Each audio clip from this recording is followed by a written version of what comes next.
27 de octubre se cerraba ese sínodo de la Amazonía que hemos estado siguiendo con atención, pero los ecos de este sínodo nos van a acompañar durante mucho tiempo.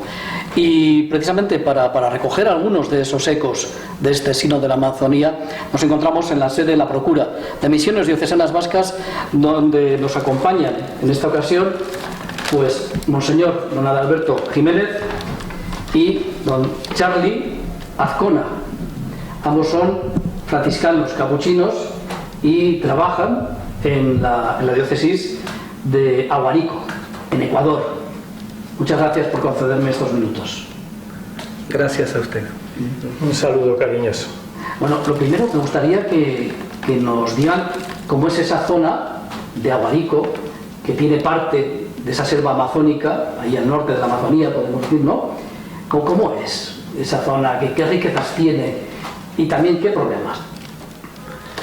Bueno, un saludo a todos. Una de las riquezas grandes de esta zona es los pueblos que se encuentran en la Amazonia, ¿no? Tenemos allí quichuas, que es el grupo más grande, en torno a unos 20.000, luego siguen minorías, ¿no?, más pequeñas, entre ellos los guaraní, los grupos no contactados como los tagaires, que fueron los que a manos de ellos murió Monseñor Alejandro Lavaca, que es de aquí de Beizama, de Guipúzcoa, ¿no?, el primer obispo y mártir junto con la hermana Inés Arán, ¿no? Están los sionas, secoyas, ¿no? Ya desapareció uno de los grupos, el grupo Teetete, ¿no? Entonces la riqueza que tiene la Amazonía... Desapareció un pueblo entero. Desapareció un pueblo que era pequeño y que los misioneros capuchinos, navarros y vascos que recogieron toda la historia de estos pueblos, datan ya que el pueblo Teetete ya no existe más. Es un pueblo que se extinguió totalmente, ¿no? Entonces la riqueza que tienen los pueblos, pero también la fragilidad en la que se encuentran, y junto a ello la riqueza de toda la Amazonía es la exuberante vegetación, la flora, la fauna. Pero me gusta decir los pueblos, porque a veces eso no se lo dice tanto. La gente quiere hablar más de la ecología, ¿no?, de este bioma que es el pulmón de la humanidad, y que es verdad. Allí se encuentra, justo en el vicariato nuestro, el vicariato apostólico de Aguarico, se encuentra el Parque Nacional Yasuní, ¿no?, que es es un patrimonio de la humanidad, y que se encuentran la mayor variedad de especies animales y de plantas en el planeta. Pero es que me imagino que la Amazonía no se entiende, ¿no?, sin los pueblos que la habitan, y los pueblos que la habitan no tendrían razón de ser sin esa selva, ¿no?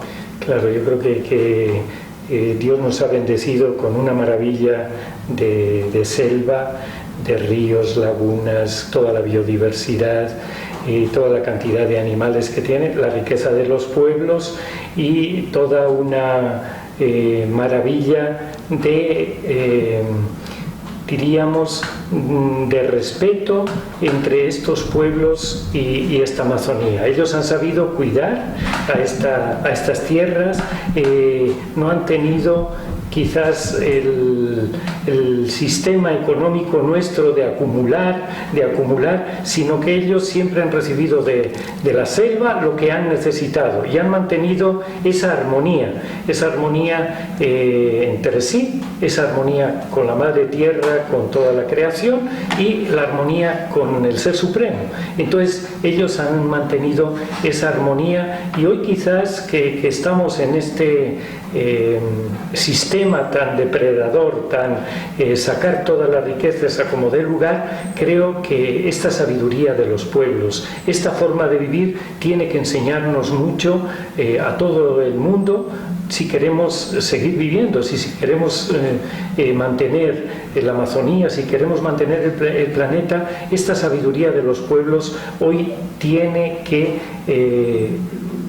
decirnos algo a todo el mundo. ¿Por qué? Porque frente a esta maravilla que tenemos de la Amazonía, tenemos también los grandes problemas, que es el extractivismo, la voracidad de sacar todos los recursos naturales a como dé lugar, y no importa que haya pueblos, no importa que haya parques que estén protegidos. En el Ecuador hay una autora, Milagros Aguirre, que escribió hace unos años un libro, Selva de papel. La tesis es que tenemos la mejor constitución del mundo, que reclama defiende los derechos de la naturaleza, los derechos de los pueblos, todo eso como en ninguna constitución, pero luego no hay quien la cumpla o se viola esa constitución. Y ese es el problema más grave que tenemos una constitución, tenemos unas leyes, tenemos los acuerdos internacionales, pero luego no se cumplen. Y ese es el grave problema que nos sorprende, porque ya la voz de la selva, la voz de los pueblos tiene que llegar a todo el mundo, porque ya estamos en esta sintonía de muerte que ya no se aguanta más. Papel mojado de esas leyes que tienen como consecuencias incluso hasta la desaparición por completo de un pueblo. Bueno, el tema fundamental que les ha traído aquí a las diócesis vascas es el sínodo, pero antes del sínodo hubo un presínodo, ¿no? Hubo una preparación de todo ese sínodo, que además tuvieron un protagonismo especial las pequeñas comunidades cristianas, ¿no? Los vicariatos de aquella zona. Cuéntanos un poco cómo fue esa preparación, el nivel de participación de las comunidades.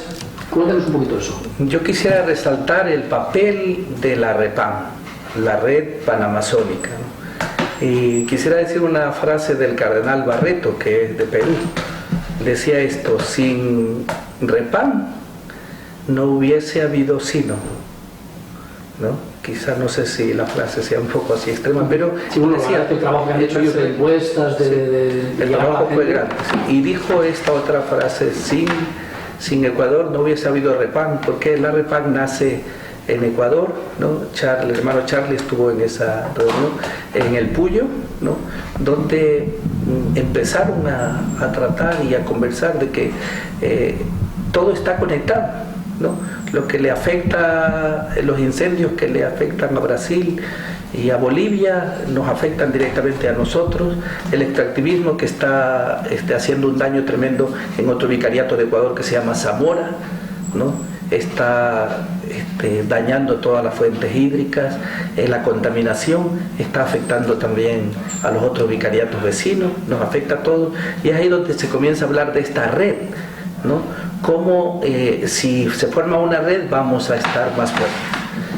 Y la Iglesia Católica abandera esta lucha, pero luego también se suman también otros grupos no católicos, evangélicos, protestantes.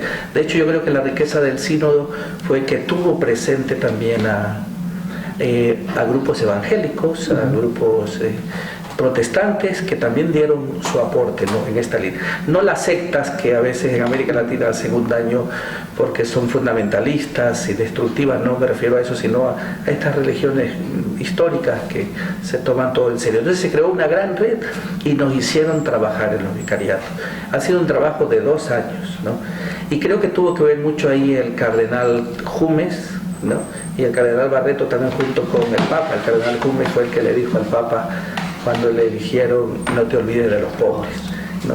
Y él también es de Brasil, ¿no? Ha estado también en la Amazonía brasileña, y recordemos que fue en Puerto Maldonado donde pues nace esta gran voz. Yo quiero resaltar el papel de la REPAM, que nos han hecho trabajar, y en estos 2 años, ¿no? Hemos ido a todos los vicariatos, ¿no? Y hemos hecho asambleas, también en nuestro vicariato se han hecho bastantes asambleas en la zona pastoral urbana. Charlie ha sido uno de los impulsores, además porque está en una lucha contra el plástico, contra los mecheros. Nos preguntabas antes la riqueza, ¿no? La riqueza también de tener petróleo y de tener minerales, que se está convirtiendo paradójicamente en una riqueza que nos tendría que dar vida, en una riqueza de muerte, porque curiosamente nuestro vicariato, junto con el vicariato vecino de Sucumbíos, donde también estuvo durante 40 años un obispo de aquí de España, de Burgos, Monseñor Gonzalo López, ¿no? Que falleció luego misionero en África. Entonces son los 2 vicariatos que tienen más petróleo y en este momento están descubriendo más minerías, entonces pues eso es ahorita uno de los grandes problemas que estamos teniendo. Entonces la iglesia sí, yo creo que se ha hecho un trabajo muy bonito y hemos ido al sínodo como muy preparados, ¿no? ¿Cuáles han sido un poco las conclusiones, la voz del pueblo de Aguarico? ¿Qué llevaba realmente? O sea, ¿cuáles han sido los temas que ustedes han tenido que trasladar desde allí hasta aquí? Bueno, yo creo que a Monseñor Adalberto, después de una de las asambleas, la última asamblea que tuvimos del vicariato, 3 representantes, un indígena, un campesino y uno de la ciudad, le impusieron las manos. Y le enviaron para que todas esas propuestas las llevase a Roma y las defendiese en el sínodo. El sínodo para nosotros comenzó hace 2 años.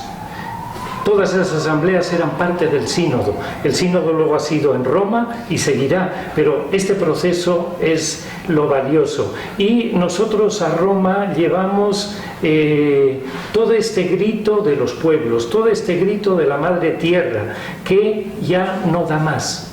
Todo este grito de vida, donde los pueblos indígenas nos dicen que el desarrollo que todo este mundo occidental les ha llevado, para ellos ha sido la muerte, que ha sido un desarrollo desde fuera, que ha sido un desarrollo que no han contado con ellos. Ellos dicen que ese desarrollo les lleva a la muerte, que ellos no quieren ese desarrollo. Y cuando los pueblos nos han expresado que si se les destruye, si se les quita el territorio, si se contamina sus ríos, si se tala sus bosques, eso es el exterminio de ellos, y ellos no quieren ese desarrollo. Y nos han dicho que llevemos a Roma este grito, por un lado, un grito desesperado de la voz de los pueblos que están siendo aniquilados y la voz de nuestra madre selva que está siendo saqueada. Ese grito nos dijeron que llevemos a Roma. Un grito de denuncia, un grito de alerta. De alerta. Y al mismo tiempo un grito de que la sabiduría que ellos tienen, de esa armonía con la creación, es el grito que quieren expresar a todo el mundo, que o salvamos la Amazonía o nos destruimos todos. Entonces, esa sabiduría de esos pueblos también nos dijeron que llevásemos, y también un poco todo lo que ellos están reclamando, que los misioneros nos enculturemos, nos encarnemos, que no quieren misioneros de visita, que quieren misioneros de estar, que quieren misioneros que den la vida como muchos misioneros mártires. Bueno, nos dijeron muchas cosas que llevásemos a Roma, y pedían también un cambio de la estructura de la iglesia, que ellos quieren ser también protagonistas de esta.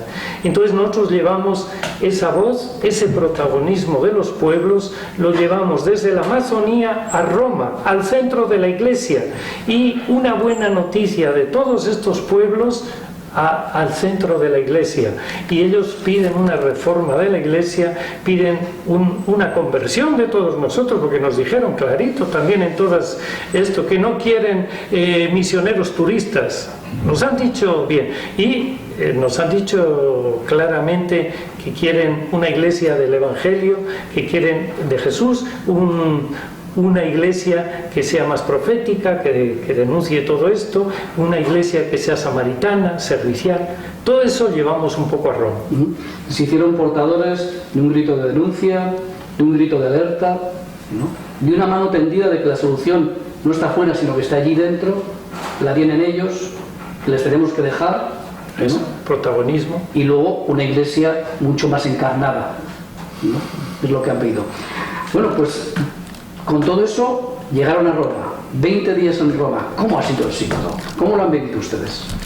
Bueno, yo nunca había estado en un sínodo, así que he estado en asambleas en Ecuador, alguna vez en Colombia, en Argentina, pero ya un sínodo donde estábamos más de 300 personas, aunque los sinodales, o como se llamaba ahí, yo digo los padres y las madres sinodales, aunque votamos los obispos, ¿no? Los 186 que teníamos votos, pero se escuchó, primero al llegar ahí, como una gran sintonía.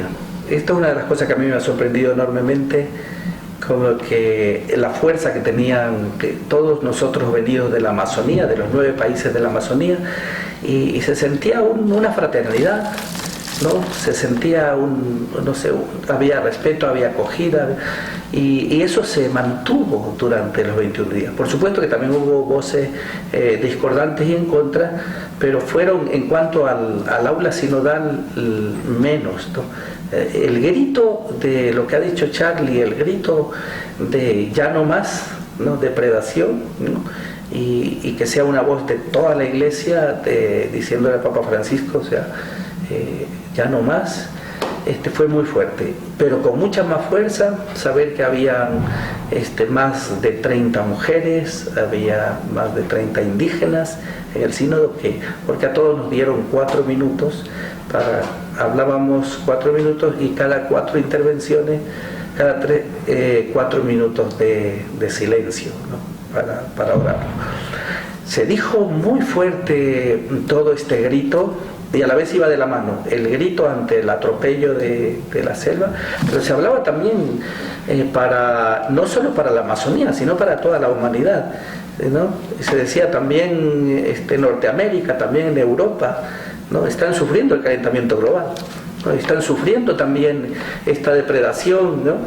Todos los incendios, que también la temperatura del planeta que va subiendo también está afectando a España, también está afectando a todos los países, y por lo tanto hay que crear una voz en que todos tenemos que hacer algo.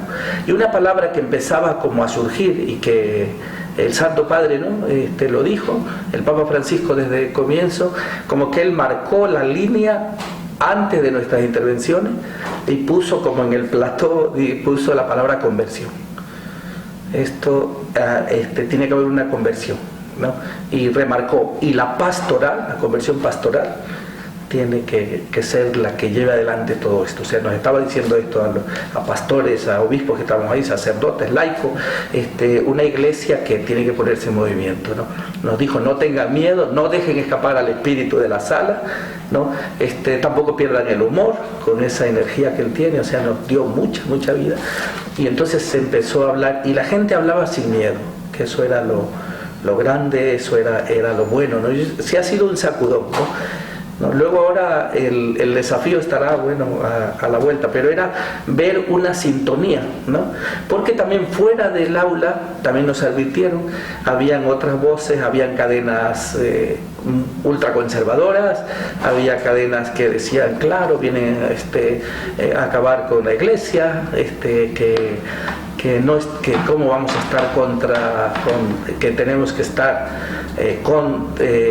a favor del celibato, como si se centrara ahí el tema, que no destruyamos la iglesia. Había esas voces y nos las decían afuera, ¿no? Gente que estaba con una cámara, con micrófonos. Entonces también nos advertían que tengamos como claridad y libertad, pero a la vez también como prudencia de lo que se había hablado en el aula. Había una fuerza muy grande de un cambio que el Papa nos impulsa, y que también se sentía ese clima muy grande de comunión en la iglesia, de que algo se está moviendo, de que algo está cambiando. La sintonía se notaba tanto entre los padres sinodales, que tenemos uno, ¿no? Y los que no erais padres sinodales. Sí, yo creo que este sínodo ha marcado una fuerza del espíritu, tanto antes del sínodo. En el sínodo ha habido esa presencia del espíritu que ha sido muy maravillosa. Ha sido algo maravilloso el que ha habido dentro de este sínodo, ha habido unos signos, y voy a citar algunos signos que me parecen como muy importantes. El segundo día, cuando íbamos a ir al sínodo, que partíamos de la tumba de San Pedro, y ahí estaban todos los indígenas con la barca, las redes, un poco todos los signos de la Amazonía, y el Papa vino para ya irnos al sínodo, y unas palabras, y luego le acompañaron todos los indígenas para ir al aula sinodal. y entonces el signo fue muy bonito porque el Papa dejó a los cardenales, a los obispos y se sumó con el grupo de indígenas. Entonces yo creo que ahí hay un lenguaje muy hermoso, ¿no? Que el Papa está con los indígenas, se rodeó de los indígenas y le acompañaron hasta la hora.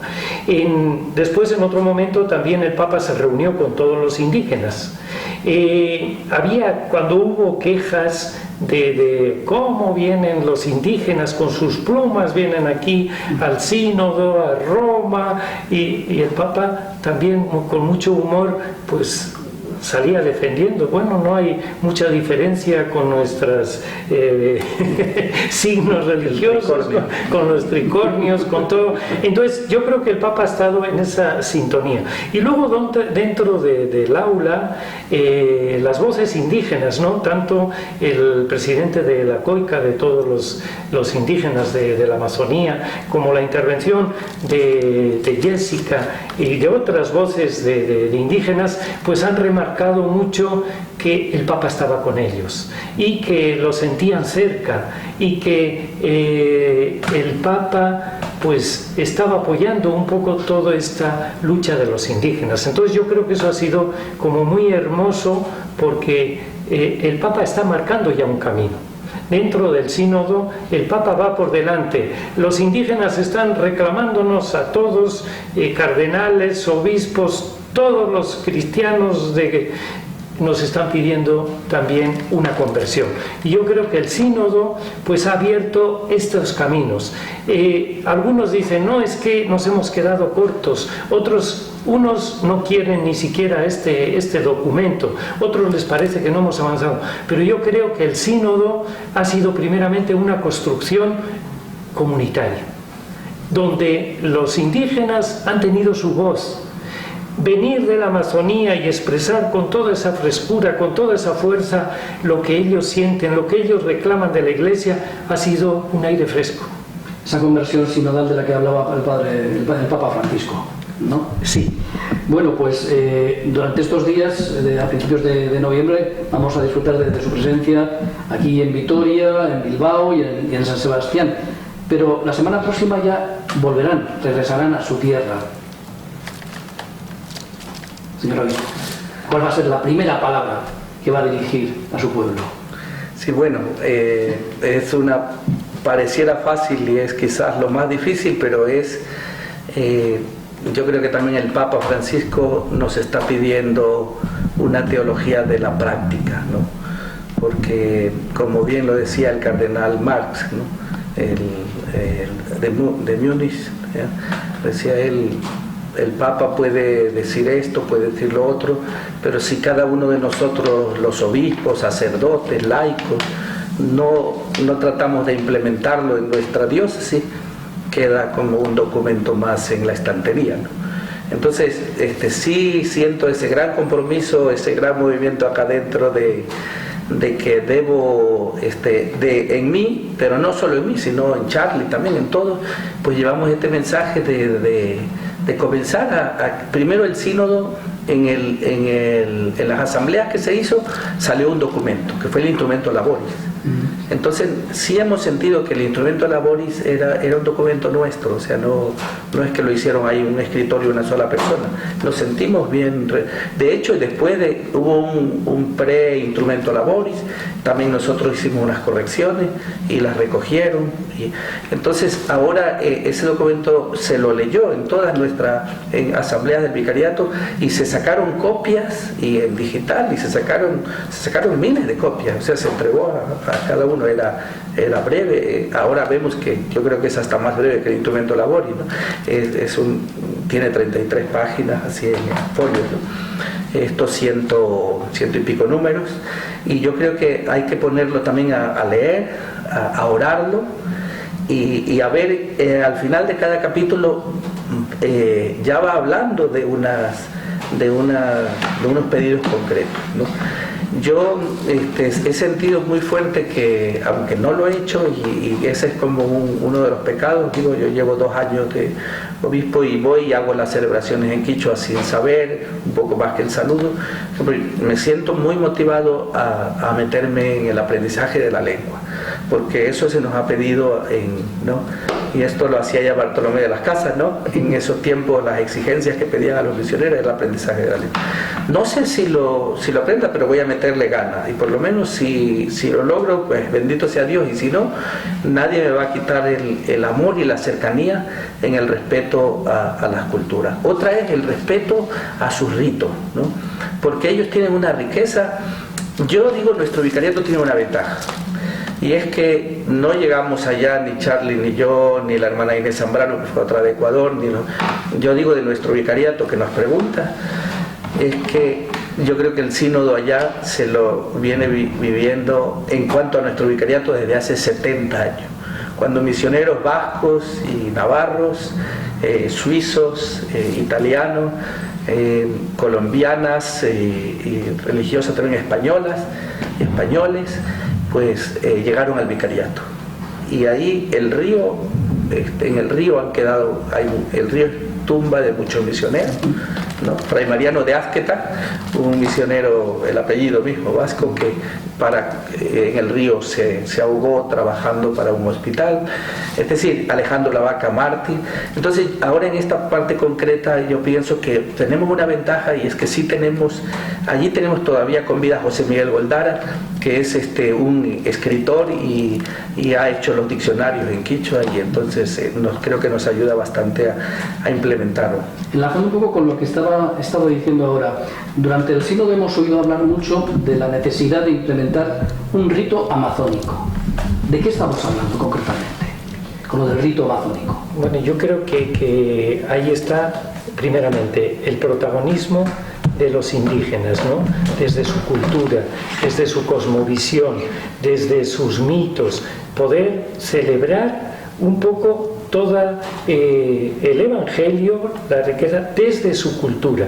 Y ahí yo creo que ese rito amazónico es algo que tenemos ya algunas celebraciones, pero es algo que se tiene que ir implementando, ¿no? Y que se tiene que ir creciendo, y que sería toda esta comisión posinodal tendrá que ir llevando adelante.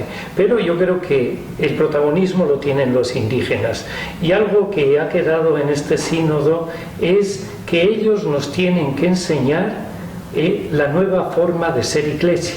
Entonces Alejandro Lavaca decía que cuando entramos a su tierra tenemos que entrar descalzos, tenemos que entrar desnudos, porque la tierra es sagrada. Esos pueblos ya tienen un evangelio de Jesús antes que nosotros lleguemos. Entonces hace falta la sabiduría para descubrir con ellos esas semillas de Jesús y celebrarlo con sus propios ritos, con su propia cosmovisión, con su propia cultura. Y eso es lo hermoso.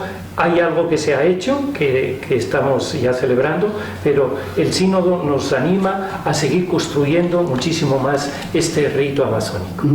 Bueno, algo que no podemos dejar en esta entrevista es hablar del tema del papel de la mujer en la Iglesia. En este sínodo la mujer ha tenido un protagonismo especial, ¿no? Y merecido. Bueno, ¿qué vamos a poder ver de aquí a poco respecto a este tema, a esa voz que ha alzado la mujer, ¿no? Reclamando su sitio y su reconocimiento por un trabajo que lleva siglos realizando también? Yo creo que hubo mucha libertad de la expresión que tuvieron las mismas mujeres, ¿no? Siguiendo en la línea también de lo que compartía Charlie, hay una fuerte clericalización en la Iglesia, un machismo muy grande, que creo que también nosotros debemos comenzar a trabajarlo en la formación de los seminaristas, ¿no? Y también del papel de la mujer, o sea, si la misma Amazonía, tanto en mujeres indígenas, colonas, mestizas, religiosas, hacen un papel tan grande que si prescindiéramos de ese servicio nos quedamos colgados, o sea, no avanzaríamos los varones. Entonces lo que se dijo con fuerza es que haya también un reconocimiento, que no las invisibilicemos, que ese papel lo reconozcamos y que se creen nuevos ministerios, entre ellos un ministerio, por ejemplo, quienes trabajan, las mujeres que trabajan en los derechos humanos, ¿no? en el cuidado de la vida, ¿no? En el cuidado de la tierra, en todo este trabajo, el cuidado de las culturas, ¿no? Y es un trabajo que lo hacen fuertemente las mujeres, y se pide que se reconozca este ministerio. Se pidió también de que se avance en y se le pidió al Papa en este trabajo de la diaconía, ¿no? Que la voz que más salía en los círculos menores era que se recupere lo que ya existió en la iglesia, ¿no? Las diaconisas, y que entonces la respuesta que se dio, bueno, no era el tema específico, y el Papa también dijo con toda libertad que es un tema que está en estudio y que él lo acoge. Y una cosa también que fue importante es que al final, cuando se eligieron los representantes de cada país para seguir trabajando el post-sínodo, ¿no? Pues la elección era, bueno, se elegía a los que era entre los padres sinodales. Y al final dijo el Papa Francisco, pues yo me reservo el derecho de que haya mujeres en esta comisión, y tanto de la vida isodobé como de la vida religiosa, pero también de laicas, que formarán parte de esta comisión. O sea, lo dijo así enfáticamente, y más allá de esas palabras era que estaba reconociendo con mucha fuerza el papel de la mujer, aunque no se haya aprobado así ya diaconisa, así esto que no era como el objetivo ahí central, pero sí el valorar todo el papel grande de la mujer evangelizadora, y yo creo que también es un papel de reconocer Bueno, pues tenemos que ir acabando la entrevista, porque sé que le están esperando aquí en la diócesis de Vitoria para escucharles también a ustedes ese testimonio, pero sí quisiera dejarles pues un par de minutos para que nos digan una palabra sobre dos personas que tienen una importancia tremenda en Aguarico y en el mundo misionero, y para los franciscanos capuchinos de manera particular. Me refiero, por supuesto, a Monseñor Alejandro Lavaca y a Inés Arango. Bueno, Alejandro e Inés pues plasman un poco todo este sínodo, ¿no? Oyeron el grito de estos pueblos que estaban en peligro, y ellos aportaron todo por defender a estos pueblos. Si no vamos nosotros, los matan a ellos. Y para muchos pues parecía que era una insensatez, pero ellos tuvieron el coraje y el valor de ver que estos pueblos iban a ser masacrados por las petroleras, y ellos no tuvieron más remedio que intentar un contacto pacífico, y dieron la vida por estos pueblos que amaban. Y yo creo que el grito de Alejandro y de Inés, su testimonio, su vida entregada a Jesucristo en los más olvidados, los más pobres, hoy resuena en toda la Iglesia. Creo que los mártires nos marcan el camino para seguir hoy, y estos mártires son los que nos enseñan para llevar a la práctica todo lo que este sínodo hemos visto, y nos indican que tenemos que vivir una iglesia más misionera, más profética, más testimonial, más servicial. Tenemos que entrar desnudos y descalzos donde estos pueblos, y ellos nos enseñarán a vivir el Evangelio. Creo que tenemos una alegría muy grande del testimonio de Alejandro e Inés, es algo imborrable, pero una iglesia que se olvida de los mártires y que no nos lleve hoy a vivir lo que ellos vivieron, estaríamos traicionando la Iglesia de Jesús. Pues Charlie, Monseñor Alaico, pues Alberto, perdón, muchísimas gracias, y por favor trasladen un abrazo muy fuerte a todos los pueblos de aquella zona. Yo quería hacer un llamado. Primero, sí. Muchas gracias, Vicente, por esta entrevista, y quisiera decir que hago una invitación también a laicos de acá que quieran compartir en el Vicariato de Aguarico su vida, lo que han aprendido, lo que han estudiado, su profesión, abogados, médicos, ¿no? Arquitectos, ingenieros, gente que no tenga estudios, que tiene un deseo, que ama a las personas, que escucha. El Papa nos habla de esta escucha grande. Pues tenemos dos voluntarios, Joseba, que es de Rentería, y que es de aquí, de esta tierra de ustedes, ¿no? Está Iraire, que es de Bilbao, una joven también, y están entregando ya su vida como misioneros laicos, y nosotros está abierto nuestro vicariato para acogerles. Pues nunca se sabe.